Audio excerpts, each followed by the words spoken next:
বানাইতেছে যে নেপাল থেকে আসলে 1 ঘন্টা লাগে, এই লাগে, সে লাগে। ভাই আমি নেপাল 18 বার আসছি, আমি জানি নেপাল থেকে যেতে কতক্ষণ লাগে। কিন্তু নেপাল থেকে বাইরে বাংলাদেশে যাওয়ার কোনো সুযোগ নেই। ইন্ডিয়া হয়ে বাইরে যাওয়া যায়, সেটা লুকায় টুকায় যাওয়া যায়, অথবা ইন্ডিয়া ভিসা থাকা লাগে। কিন্তু যেদিনের ঘটনা সেদিন আমি এমন কোনো চেষ্টা বা প্রয়াস বাদ রাখি নাই যে নেপাল থেকে বাংলাদেশে আসা যায়। সেটা বাংলাদেশ নেপাল ডিরেক্ট ফ্লাইট হোক, ছিল না, ট্রানজিট ফ্লাইট ছিল না, একটা ট্রানজিট ফ্লাইট ছিল, ওটার টাইম আর ওইটাতে আসলে আমাকে পরের দিন আসতে হতো।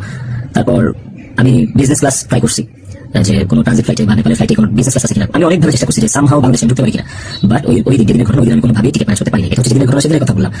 আর এরপরের দিন আপনারা যে বলতেছেন যে সে টাকাটাও দেখলো না, আসলো না, এই না সেই না, আমি টিকিট কাটছিলাম, কারণ ওই টিকিটটা ছাড়া অন্য কোনো টিকিট আসলে অন্য কোনো টিকিট আসলেও আমাকে দেরি করে আসতে হতো। সবচেয়ে ফাস্টেস্ট টিকিট ছিল এটাই, বাংলাদেশ বিমানের কাঠমান্ডু টু ঢাকা, বাংলাদেশ বিমানের কাঠমান্ডু টু ঢাকা। দেখেন এখানে লেখা আছে 1 মার্চ, 1 মার্চ। আমি টিকিট কেটে ইমিগ্রেশন পার করে চলে আসছি।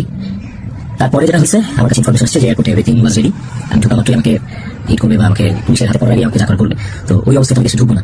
এবং এর সাথে শুধু আমার কাছে মানুষজন যে জড়িত তা না, অনেক মানুষজন জড়িত। আমি পুরোটা না বলি, কাউকে ছোট করতে চাই না বা কাউকে আমি এখনই দোষ দিতে চাই না।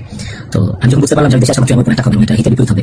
এবং এখন মগ হলে যেটা হয় যে পুলিশ আসলে অনেক সময় নিউপায় হয়ে যায় সিচুয়েশনে। ওই জিনিসটা অ্যাভয়েড করার জন্য যে আমার কিছু হলে আমার ছেলে দিবে, আমার ছেলে তো আমার পক্ষে বসে আছে। ওই ব্যাপারটা যখন জানতে পারি, ক্লিয়ারিফাই হই, তখন আমি ইমিগ্রেশন ক্রস করার পর আমি অফলোড হই। দেখেন এখানে রিজেক্টেড লেখা আছে, অফলোড হওয়ার। তো এই ছিল রিজন।